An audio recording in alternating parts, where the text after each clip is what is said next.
So, hi everyone. I want to welcome you to the first ever episode of the Tara Santos podcast. It was formerly going to be called Tempered Glass, but rethought that a little bit. And today joining me is Ryan Miracle with Ruoff Mortgage. Hello, hello.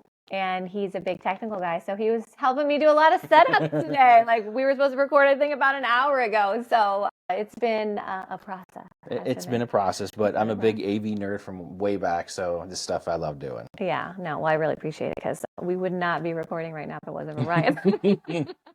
So Ryan is, well, first, Ryan, just tell me your background. Tell everyone who you are. You work for Ruoff, but, give them a little bit about you. Yeah, so once again, thank you for having me on.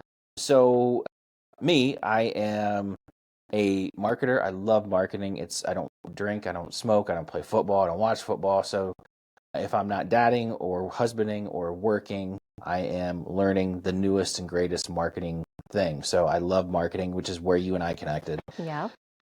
Mortgage lender. I have been in real estate this will be my 18th year. Work for Ruoff Mortgage. Subsequently, we are the number one purchase lender in the Midwest. So very proud of that. Yeah. And then what does that mean? Purchase lender. What's the difference? Like what are we talking about? So you have refinances and purchases. Basically, if you're an agent watching, you understand that you have buyers and then sellers. For us, we don't have sellers. We have buyers helping people buy houses for the first time or refinances.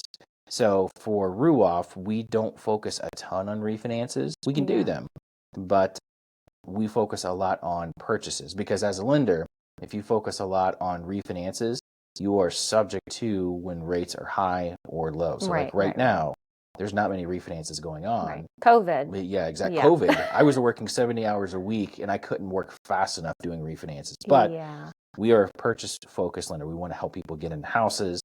We'll help them with a refinance or an upgrade of their loan, but that's not what we focus on. Right. Yeah. Okay. Well, that's good. So for everybody out there looking to buy a new home, Ryan's your guy. Thank you. So, and that's how Ryan and I connected. So as you may or may not know, I work for Rockford Homes and have been selling new homes for 23 years. And Ryan actually used to sell new homes, right? I did. Tell us about that.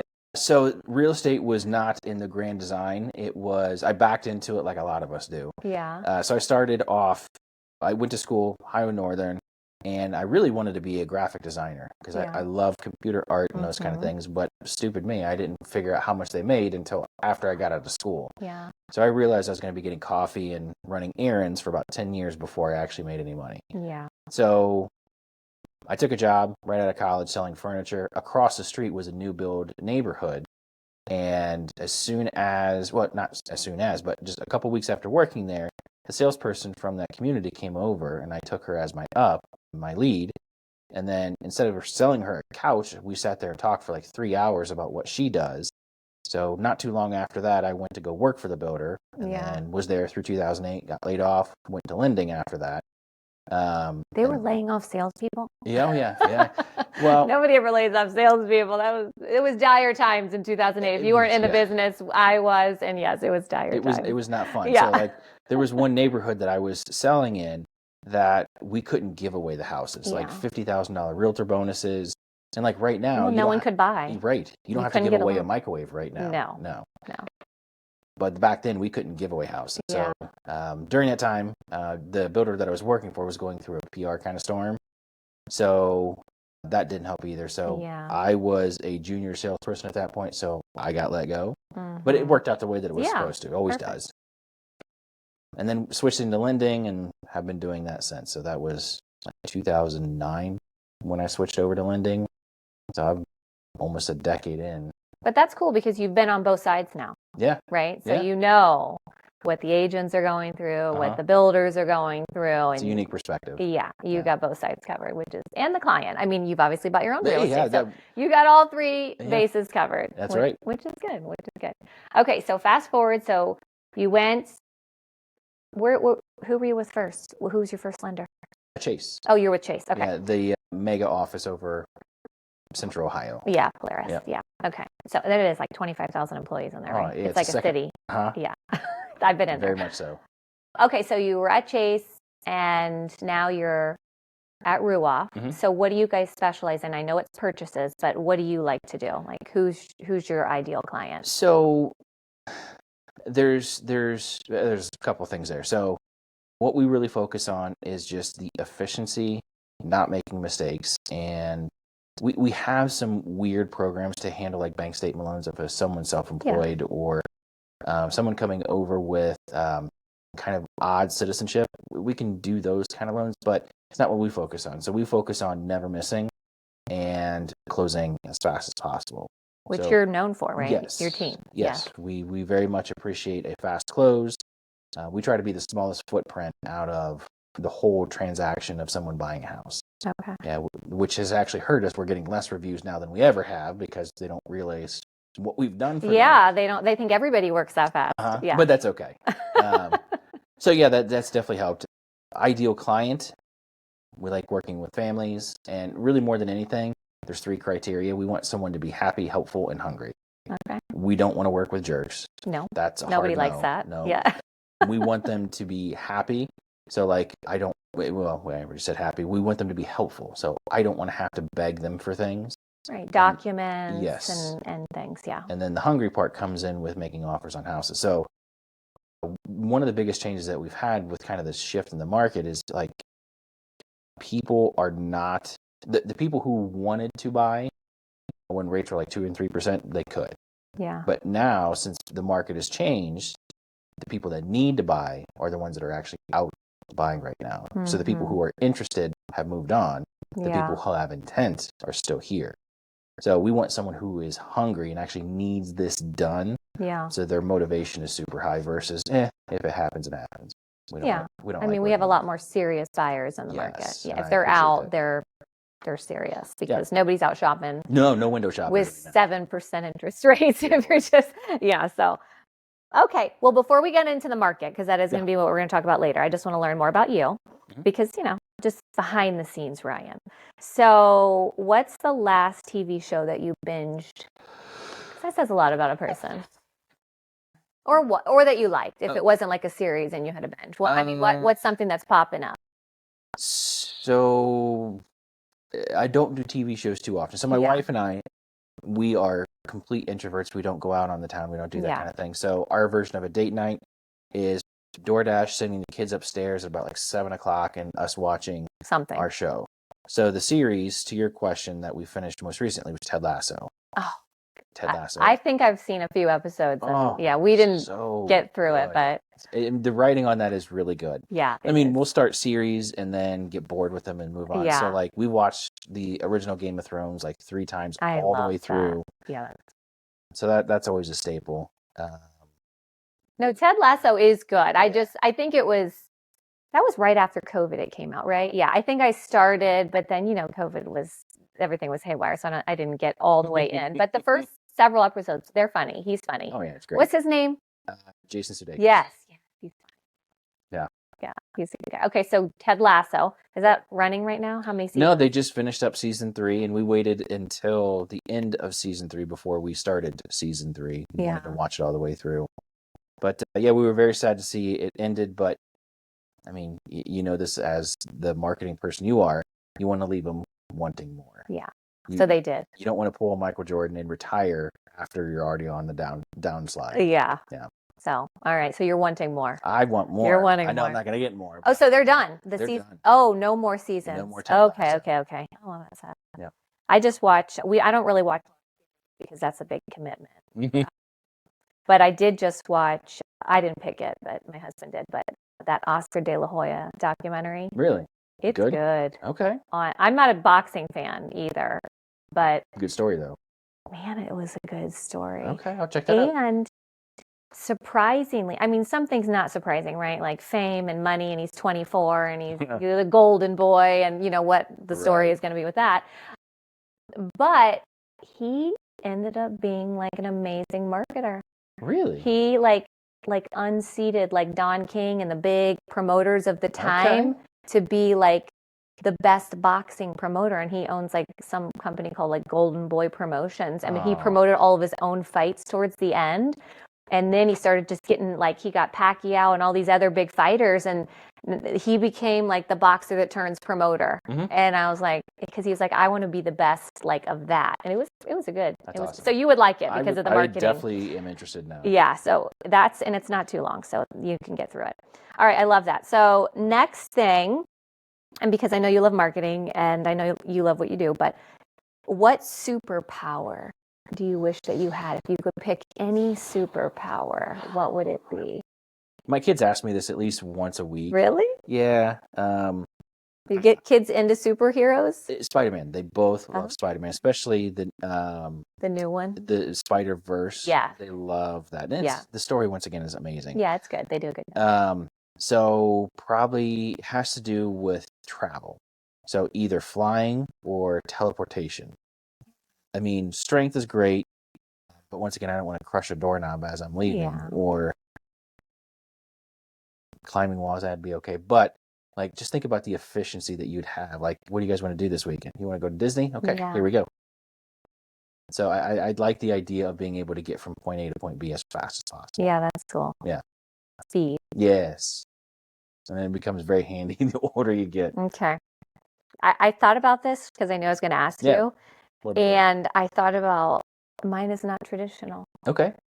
And I don't know why, but I think it was because, so I'll tell you why I think that I like this as a superpower, even though it's not like a traditional superpower, but I would love to be not like mind control, but like the most efficient, best communicator that ever lived. Like, so you could talk to anybody, make them understand. Like, you know what I mean? So not really like a mind control, not like a persuasion, but just be like, so like, and it was because I think I watched like a Grant Cardone clip and he was like, I'm teaching my kids homeschool. And the teacher asked me what I want them to know. And he's like, I just want them to be good communicators because they can go out and do anything. Oh, absolutely. If they know how to do that. And I thought he's absolutely right. And so I was like, that would be what I would want my superpower. Like, I would just want to be like in any language and any, you know what I mean? Just be able to just read what they need to hear to make them understand and be able to like communicate. So that's either Professor Xavier from the X-Men. Okay, I'm not good with any of the superheroes. The guy in the wheelchair. Okay, that can read minds and those kind of things. Or do you remember the movie What Women Want with Mel Gibson? That's an older one. Boy, that's the same thing. He gets struck by lightning, and now he can read thoughts. He can't convince anyone, but he can read thoughts. So he knows exactly what they want to say. Yeah, and then he makes them like he wins at everything, right? Absolutely. Yeah, see, that's my superpower. Very handy. But see, that comes more with practicality versus being. Yeah, you just want to like, I want to get across the world. Yeah, exactly. That's more of a guy thing. All right, so we've talked a lot about books, and even with your training, which we're going to talk about later. But what is on your nightstand? What books, like, are you reading now, or they're so good? Like, I have books that I just always have on my nightstand because, like, I'll pick them up way more than once. So I operate a little bit differently. So I love marketing, but a lot of the stuff that I've learned has come from a problem that I've run into. Like, I can't figure out how to get a camera to work, or I can't figure out how to, I'm stuck in some point in my journey. So I start researching and find a podcast or a YouTube channel or something like that. But as far as books, 2 here recently. So one is Give and Take, and I can't remember the author. And then the second one that I'm on my third go through with is called Oversubscribed. So the idea that kind of really caught me was having customers and agents stand in line to do business with me versus me having to run around and chase people and convince people to do business with me, creating such value that they're willing to wait 30 days patiently and not go anywhere else because they can't get what you have anywhere else. So that book is by Daniel Priestley, Oversubscribed. I picked it up from listening to Chris Doe's podcast. And Chris Doe is, once again, a hero of mine because he's a graphic designer that is also teaching business people how to be creative. Okay. So what does he teach? What do you love about him? Like, when you watch, what is it that hooks you?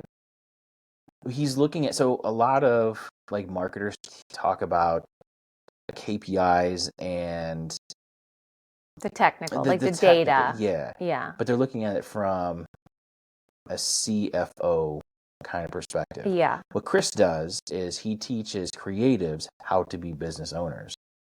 And so he's looking at it through a different lens. Like he's more the nuance of persuasion and emotion and getting people to do and behave the way you want them to by understanding the psychology, not necessarily you pull this lever, you get this result kind of thing. It's more the persuasion and how do you human better. Yeah.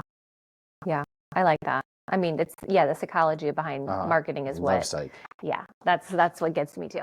Okay, so that book you really liked, Oversubscribed, which I have not read, but I've heard you talk about it, so I've got to get that one too. But that's kind of a common theme with a lot of the content creators and marketers is kind of like be everywhere. Be so they want to actually unsubscribe from your list. They're like, if you're getting unsubscribes, that's a good thing. Oh yeah. Because if you're not, that means no one's hearing from you. Exactly. So one of the guys that I follow, I can't remember who said this one, but he said, if you put up a post, just assume that nobody saw it. I mean, even if they liked it and commented on it, the next day pretend that they didn't even see it because they see so much content. Absolutely. We are just flooded with content that it doesn't matter if we saw something, we forgot about it a minute later, an hour later, the next day for sure. That it's like it didn't get in. So he's like, you could still post the same post the next day and nobody would even care because they forgot about it already. And even if they did see it, they're like, oh, I saw that one yesterday and move on. But you got 10 more people that didn't see it the day before. Right. And that's what they were talking about. They're like, the worst thing that the biggest problem in your business is that nobody knows about your business. It's not that like they don't like you or they don't want to do business. It's that literally nobody knows about your business. Yeah, he said the worst thing for your business is to be invisible. And he goes, so you need to be, that's probably the same sentiment. I've read the book, but you need to be oversubscribed. You need to be sending out so much content, so many touch points. And what were you talking about the other day? What did you call them? At the top of the funnel, which we're going to get into your thing in a minute.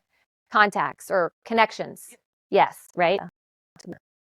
Yeah. But yeah, being able to pull the levers of urgency, scarcity, and emotion all at the same time, you have people salivating for what you want. And that idea is very attractive to me. Yeah, I like it too. Yeah. That's the whole funnel idea, right? That's what they talk about, which, we're going to talk more about that too. Okay.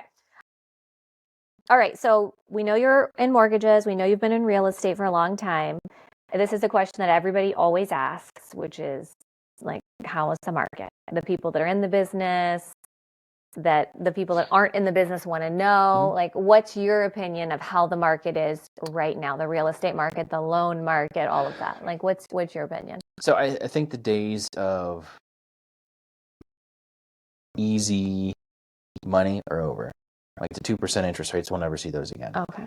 I think they only did that to spur on the economy, and they did such a good job with it. They just kept them low for way too long. Like they should have stopped the ultra low interest rate somewhere around like 2010 as things were kind of adjusting. But they kept them going all the way to 2021. But anyway, so the real estate market is interesting. And a lot of that has to do with where you're located. So like if you look at California right now, there's a mass exodus going on right now. So property values are dropping. Oh. And then you have places like Columbus to where right now we have less than 1 million people in town, and they're expecting that to be 3 million people by 2050. So if there's not enough houses now, what is that going to mean in the next 25 years when we triple in population? So real estate itself is unique because it is specific to the location. It's not like you're selling AirPods on Amazon. Right. Yeah. It's not a commodity. No. It is, but it's very like geo-targeted. Yeah. Yes. But like someplace like Los Angeles, they are capped between the ocean and the mountains and the desert and Mexico. Landlocked. Yeah. So there's only so much further that they can go. But like since we are in the heart of the Midwest, we're just spreading out. So Columbus is going to be massive. And I tell everyone that comes in, because I work for a builder and we obviously have a home shortage. Yeah. That's why we see like apartments popping up on every corner. Every corner. Literally every corner of this city is a new apartment building. Yeah. And they're on waiting lists. They are 100% occupied. Yep. I mean, even just 2019, that was not the case. I mean, there was vacancies and they would run specials. That is no such thing. I mean, my daughter, we were looking around and they're like, oh, probably coming up in May. And this was like October of last year. We might have an opening, and people are paying $3,000 a month for apartments. Bananas. It's crazy. Yeah. Like you can't even get a studio for less than $1,600 a month. Ouch. And I'm like, it's because there's no houses. No. We got a lot of people.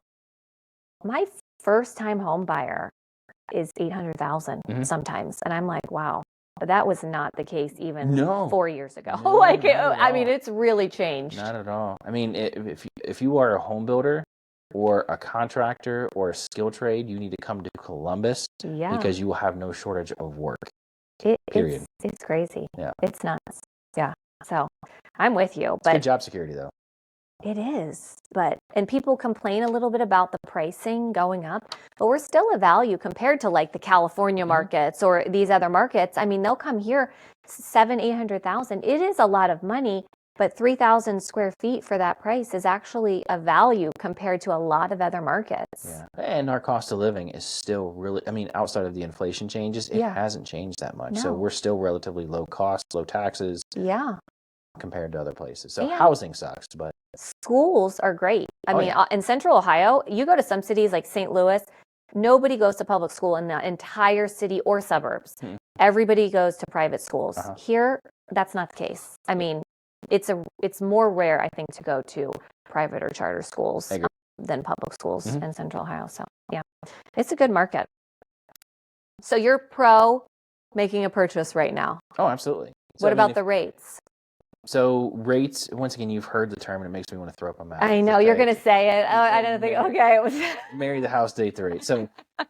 So there is some truth to that. Then once again, the marketer in me wants to vomit. But okay, so you got to look at it this way, and the way that I usually phrase this with customers, so I don't have to say marry. Oh, I've never said it. Is okay. So I just ask leading questions. All right. So. And I give them the stats. So there's less than 1 million people here now. There's going to be 3 million here by 2050. Do we have enough houses right now? And I let them answer yes or no. The answer is always no. We don't have enough houses. Okay. If we're going to triple in population, what do you think that's going to do to housing prices between then and now? It's only going to go one way. So in my professional opinion, it is better to lock in your purchase price now and then get whatever rate you can, but try to get into the house as low as fees as possible. Yeah. Because we're just in an inflationary cycle right now. Hopefully it comes down sooner rather than later. But when it does, the way that they're going to turn on the economy again is by lowering interest rates, which we don't want right now. The reason that we don't want that is because if we drop interest rates to 5%, what's going to happen to the inventory? A rush on anything that's for sale. Then we're back to 40 offers on one house, which doesn't help anything. The only caveat to that when I hear people talk about that is, we'll have a lot more people going into the market, but we will get more people listing their properties too. The inventory will come up because there's a lot of people that are sitting on a 2.5, 2.75% rate that would sell. I mean, I would cash out, right? The market's good. But I'm like, I'm not going to go pay 7% for a house that's more expensive, when I don't need to move. Right. But there is if rates came down into the high fours, it's maybe into the fives, we buy it down a little. I mean, maybe you would consider it. So I think our inventory would go up. I think we would see a little spike because I think there's those people that are like, I'll do it. Right. What do you think? I don't know. So to piggyback on that, 45% of homes are mortgage free. That's great. I wish I was. Right. Well, I mean, who isn't? Yeah. It's a lot of the baby boomers. The greatest generation. Yeah. So they're sitting on just equity that they don't want to get rid of because to think you worked your whole life to pay off your house, you haven't paid off, and then to think about moving and then have a 7% interest rate and having a $400,000 mortgage. It's crazy. Yeah, that scares a lot of people off. I have so many people in my neighborhood that they're my neighbor, 80 years old, sweetest lady, husband passed away. She's just hauling around in that 6,000 square foot house all by herself, but she's like, it's paid off. Where am I going? Yeah, exactly. I'm staying right here. Paying the taxes is less than going to get a mortgage on something else. It's just crazy. I believe that. Yeah. There's a lot of people with paid off homes just sitting in them. Squatting on them. So, I mean, we'll have a release of inventory at some point when they start to age out, but that could be 10, 15 years from now. Yeah. So it's not going to be an immediate thing. Like my grandmother's 90 and they're trying to figure out what to do with her house. So my parents, my wife's parents, house is paid off. Yeah. and they're not moving for nothing. No, they're in. Yeah. They're in deep. Their roots are deep. Okay. All right. Because I think everybody always asks, and you hear so many buyers that are like, well, we're just going to wait for the interest rates to come down. And I tell people all the time in the model, I said, listen, if I had $1 for every person that came into my model and said, oh, I wish that I would have, we were here in 2019, we were here in 2020, and the houses were only going for 500, and now the base price is 750. And I'm like, exactly why you don't wait for the rates to come down. Exactly. I said, and I never say that. I'm not even going to say it on the pod. He already said the quote that everyone says, but I'm like, listen, you buy the house because it's never going to be less expensive than it is now, unless there's just some huge catastrophic economic meltdown like we had in 2007. Yeah.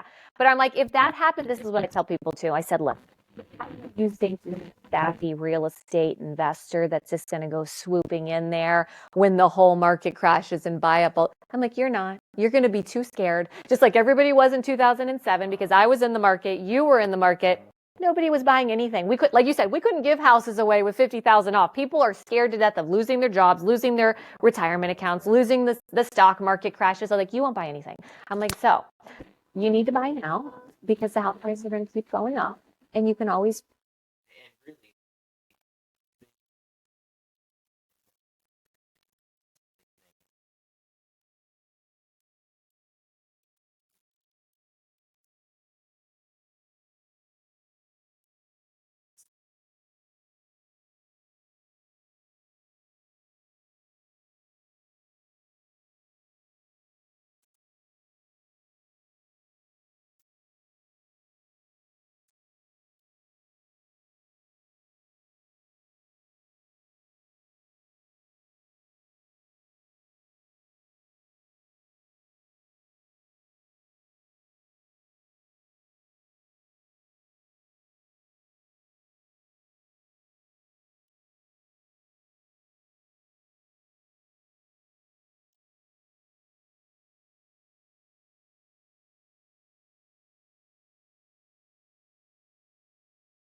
So, do you notice that, like, let's talk about Alex Hormozy for a minute. Like, when I read $100 million offers, or I've actually read Gym Launch too because we own a gym. So it makes it's very applicable, right? It's caters right to that. But it's so funny because he is just a student of the same marketers, right? Like, he quotes Russell, he quotes Dan Kennedy. A lot of his philosophies, I'm like, that's Dan Kennedy, right? It's just like old school, but it's really, like you said, it's kind of like taking it, and that's what I think makes someone like maybe like a little bit genius in implementing it, in simplifying it so that like everybody can understand, right?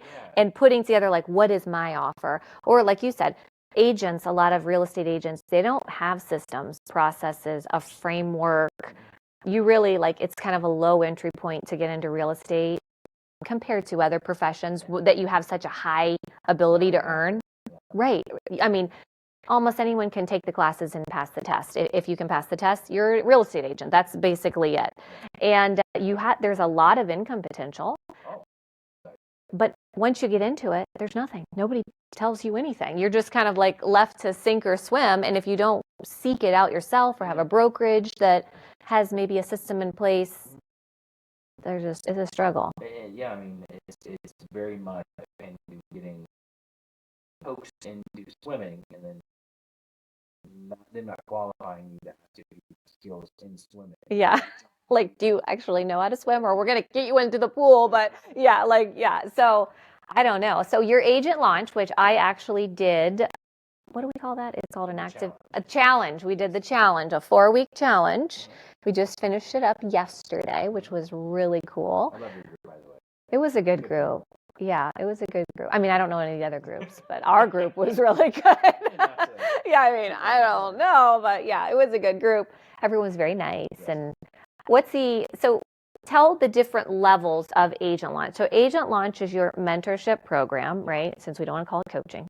And I kind of have a weird thing about that too. Like, that everyone's coach, and so many people that are coaches have never even actually done the thing they're coaching. And I'm like, what are you teaching? And I get, like, you can read a book and then try to go out and help people because you're just a couple chapters ahead. I get all that, but I'm like, still, it's nice to have some like empirical knowledge about who you're trying to teach, and a lot of them are not. So, well, okay, so your first question was, what's all so tell me, like, the infrastructure or the framework of agent launch. All right, so going back to Russell, the value ladder, and he's been talking about that, and I've understood it, but not had a practical way to develop that for a long time. Which Russell Brunson is the creator of ClickFunnels. That's who he's talking about. We're both big fans. I'm a huge super fan and still haven't implemented much because it is it's like a big thing to bite off of. Oh, yeah, it's big apple. It is so big. And to go back to your point about how you're like, it's been a struggle to kind of like put these things together. I do that same thing. Like, I like how people binge Netflix, and I'm like, I don't really do shows, but I binge this like content and this marketing stuff.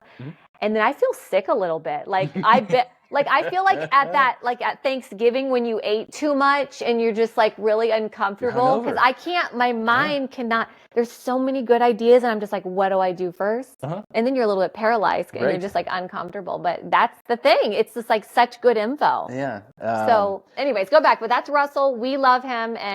But you're right, it's a big apple. Like, you got to take small nibbles of that. So you are implementing it with agent launch. And much like you, I was just swallowing and being a sponge for all this information, but didn't really have an outlet to try to start building something. Yeah. So agent launch really started. I was talking with another lender at a different company. We wanted to bring in Ryan Serhant, thinking that would be something that would be really cool and bring agents to. Who's that? The Ryan Serhant? Yeah. He is one of the top brokers as a real estate agent. He out of New York City. He was on. Oh, he was on that show. Yeah, that's where he got started. He's like I know who he is. Yeah. He's our age, but he's got silver hair. Yeah, amazing guy. Yeah. So we wanted to bring him on, and then the other lender kind of disappeared. They ghosted.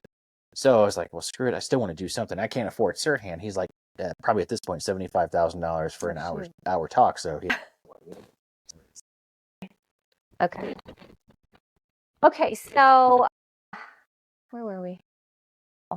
So once again, we want the event and the things that they learn to stick. Yeah. We want them to take action on it, and giving them the path, giving them the framework is part of it. But at the same time, we want them to have an emotional connection to wanting to go out and serve. And right now, the market's hard. Most agents are struggling right now, and it's unfortunate, kind of like what we talked about, them getting pushed in the deep end. So how do we give them hope, which is, once again, something that Russell's really good at? How do we make them feel like, yes, I can do this? Yeah. And we've knocked down their obstacles or their objections that are in front of them. That's awesome. I'm looking forward to it. Yeah, me too. What's your favorite, piggybacking on that a little bit, and this wasn't even one of my questions, but it just made me think of it. What's the best event you've ever been to, and why? Whether it was a big one, a small one, it was a small group, it was a mastermind, like, what was an event that you went to and you were like, this was game changing? Probably the first Forward event. So my coach, Neil Dingra, has his coaching thing, Forward Academy, where he does short form content coaching. He runs this event that's in Vegas every year. So this last year was the third event that he did. So the first one, it broke my 4-minute mile. Like, Russell talks about this a lot with some of his people that he's looked to as his mentors. But like, it's that broke my 4 minute mile to see a loan officer who was, once again, I love you, Neil, but when you first start, you would admit this too, that you were a little dweeby. And once again, we all start there, but seeing this loan officer who I can really relate to who he was beforehand, and seeing where he's gone in such a short period of time, that broke my 4 minute mile. And what Ryan means by his 4 minute mile is there is Roger Bannister. Tell him the story since you know it. So this is something that in our marketing books that we read, because we both follow a lot of the same people, this is a story that gets told a lot, and it's a really good one. Yeah, so Roger Bannister was he was a mile runner, a distance runner. I think this is marathoner. 20s, 30s, something like that. Yeah. So up until that point, no one thought it was possible for a human being to run a mile in less than 4 minutes. Right. It was like nobody had done it ever. Right. It just wasn't, no one thought it could ever be done. Exactly. They thought it was impossible. So until Roger Bannister made that his priority, he broke the 4 minute mile, the world erupted. And fast forward to now, to where 70, 100 years later, I know the dates. Yeah. But you have high school kids that break the 4 minute mile every single year. And the cool thing about the story was, like, no one had ever done it. So for as long as they'd been running marathons, let's say it was a couple hundred years, no one had ever broke the 4 minute mile. Then he did it. And it was only a couple years later that the next person did it. So what he did was, aside from just breaking the record, is he crashed through that belief ceiling that we all had that it was even possible. And once everybody else saw that it was possible, more people were like, well, if he can do it, I can do it. And that was the thing. Yes. So it was like, it took one person to do something, and then it made it possible for everyone else to believe that they could do it. And that's why that's such a good story. Yeah. And once again, Neil broke my 4 minute mile, going back to your question. Yeah. That was seeing what he was able to do and the impact he's able to make in other people's lives. I said, I got to do that. So while I was sitting there in that first event, I instantly became addicted to going to events. And I know you're a big proponent of getting the hell out of town and going. And you have to do that, people. Yeah, like, absolutely. you literally have to go and invest in yourself and go to events. Local events, out-of-town events, like, make it part of your budget. It's big. So I'm sitting there in that event. It's like, it's so excited, so charged up. I started Googling, what are real estate events in Ohio? And there's none. I know. Like, not even in the Midwest. So, like, you go to Tom Ferry, he's either in Texas or Florida. You go to Ryan Serhant, he's in New York. Most of the events go to Vegas, and I don't drink, I don't smoke, I don't gamble, so Vegas is not really that attractive to me. So it's like, okay, so why don't we just do something here? So seeing what Neil did, I am on a mission to bring that to the Midwest to help people who are here. That's awesome. Yeah. I love it. And he's right. There's like no events. There's none. Mm-hmm. So what was the thing, though, that he broke your 4 minute mile of? Like, was it the short form video content? Yeah. So this was during COVID. And at that point, I mean, if you know anything about me or you've seen any of my stuff, I love media. I love short form video. Yeah. But it wasn't always that way. So it was. Because Ryan, if you go to his Instagram, he does how many videos a week do you post? 3. He posts 3 videos. He's got a system. He follows a framework. Yep. Yes, we're big on frameworks. But you're very consistent, right? Yes. And that's part of the thing with doing anything, really, is consistency, right? Because then people learn to trust you because they're like, hey, there's going to be a new video on Ryan's page. And now you're like the guru. He's like the local video guru. That's why he was over here giving me tech support. And I've been to his studio to look at all of his stuff and use his shopping cart. Yeah. So it was video. Okay. Yeah, so thank tell you for me. the kind words. I appreciate that. No, so this was during COVID. And at that point, my wife, my 2 daughters, and I were just so sick of each other to where at the end of the day, we would all go to our bedrooms, and then we just needed time to decompress so we can get ready for the next day. Yeah. So I was sitting on the couch just going through Instagram, and I happened to not know anything about social media at that point. I was the kind of guy that I thought that no one wanted to see what my cat was doing. I didn't have a cat at the time. I do now. But what I had for lunch, what's the cute thing that my kids did, they graduated people post. Right. Yeah, the normal stuff. I thought that no one cared about that kind of stuff, so I'm not even going to bother. So it wasn't until I saw a video from Neil that talked about the best known will be the best. It doesn't matter how good you are. You could be the best doctor, the best plumber, the best loan officer, the best builder. If no one knows about you, you're going to be poor. That's what we talked about in the beginning. Like the worst thing that can happen to your business is that nobody knows about you. Exactly. And McDonald's is not the best hamburger, but they sell more hamburgers than anybody else because they're the best known. Yeah, you can go to McDonald's here in Boise, in Japan. The hamburger stays the same. There's a consistency. Yeah. But so it's one of those moments to where just the world gets quiet. And you see, like in movies, to where they do like the parallax effect, to where it's like a zoom in and like the background's fading. Yeah. I had one of those moments. So it broke my perception of how a loan officer needs to survive in the coming years. Yeah. So for like a year after that, I went and tried to rip off Neil's content. Of course. Yeah, that's what you do. Rip off and duplicate. As you do. None of it works. No. So around that time, Neil and I were having conversations because I reached out to him asking him for advice. He said that I'm actually getting ready to open a coaching program. Is that something you'd be interested in? Absolutely. I was like number 2 in line to sign up for it. And this is my second year doing it. But what I didn't understand is I didn't understand the fundamentals of why he was posting and creating content and the scripting and the lighting. So I was copying, but I had zero understanding of what he was actually doing. So coaching program is great. Once again, to your point, there are other people in our market that are in the same program with me. I'm the only one that's posting content from it on the regular. And that's hard. Like we're all guilty of that, by the way. Like I went and had you give me a little lesson and I still haven't posted any videos. But it's hard. But it is hard. And I've had to have some grace with myself too, because I am a person that, like you, like I like to consume a lot. Mm-hmm. And I'm a very emotional buyer. Like I don't need to hear all of the reasons. Like once I'm already hooked and I know that something will work, like that pain. I'm like, we're ready. We're done. I don't need to be sold anymore. Like I'm going to be the first one pulling my credit card out. But I also like to fully understand things. Mm-hmm. So I do have that weird like analytical side to me where like you're making the video and putting up the lights, but you don't really know why.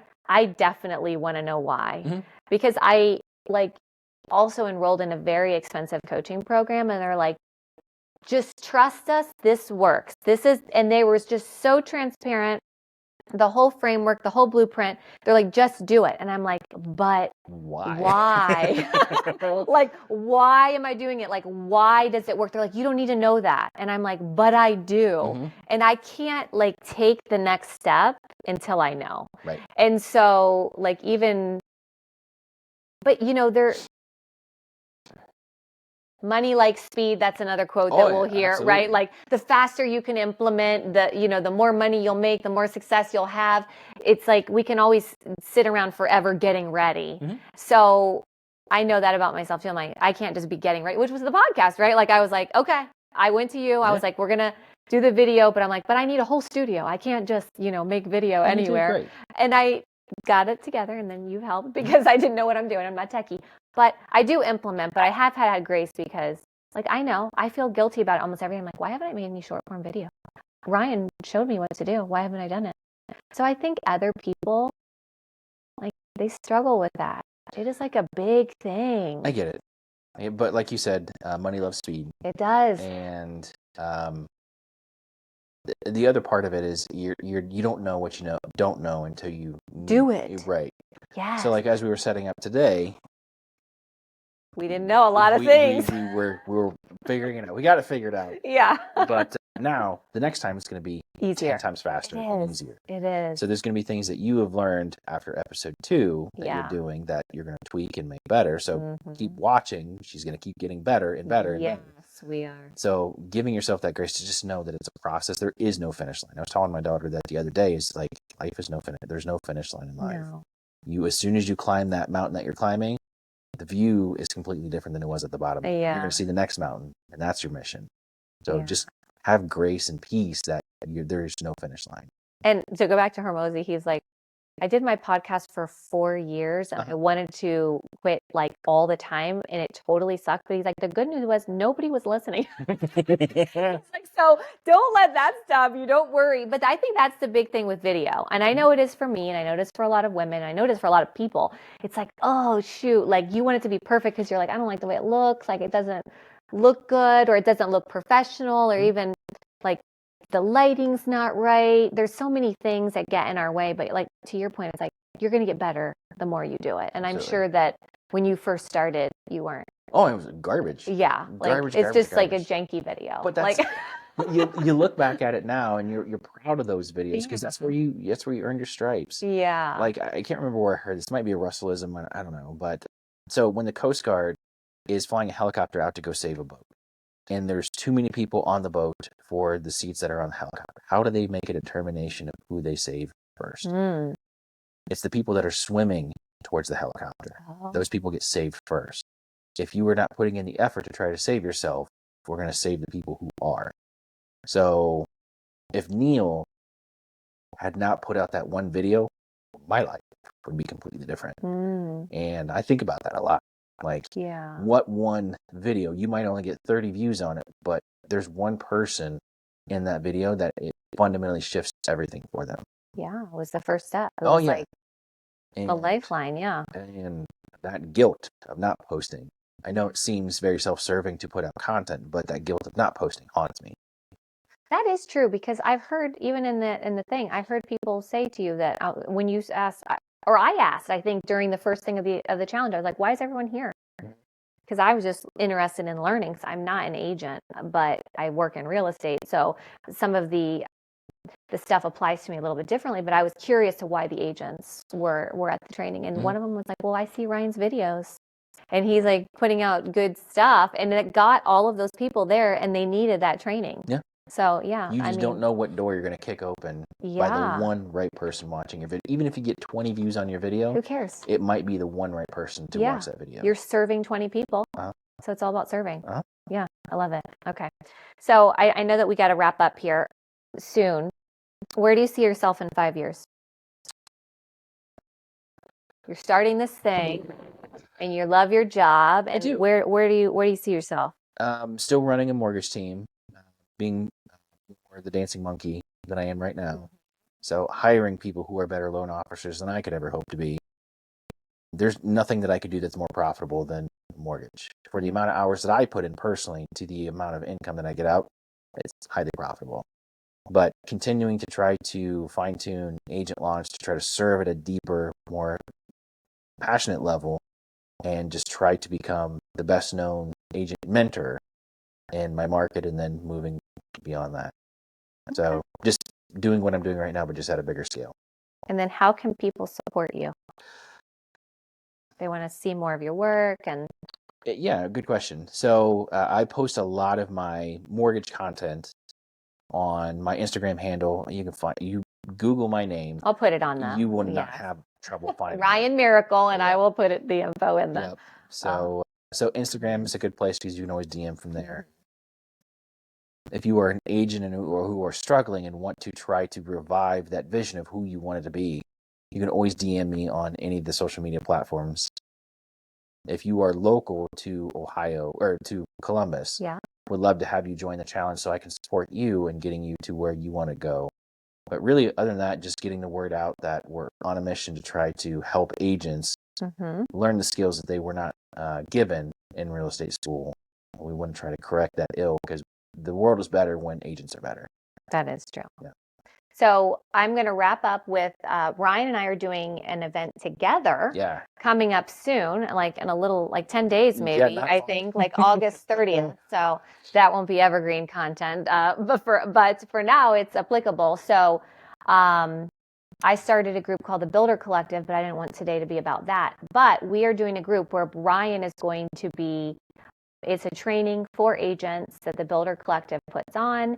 And I wanted to team up with Ryan because he had helped me and I visited his studio and it was totally awesome. So he's going to come in and train the agents on doing short form video because, as we said, it's very powerful. And that's what you started doing and you have helped people and now it's launched you into this agent launch, Yep. very applicable. And so we are going to be doing that event, and I will put the info up for that as well. But I'm excited. It's going to be good. Yeah, it's going to be awesome. I think it's going to be very hands-on, so not just kind of lecture style, but it's intimidating to do video. There's the technical side to it, but then there's also just the performance side to it, which, a lot of people aren't comfortable with, and I'm, one of them. So I think it'll be fun. It'll be fun, but I'll put all the info for that. And yeah, I just want to thank you for coming on the first show and actually being my tech guy and getting everything set up. And always happy to support. There will be more soon and from me. So look for it. And thanks for tuning in. Thank you. I appreciate you.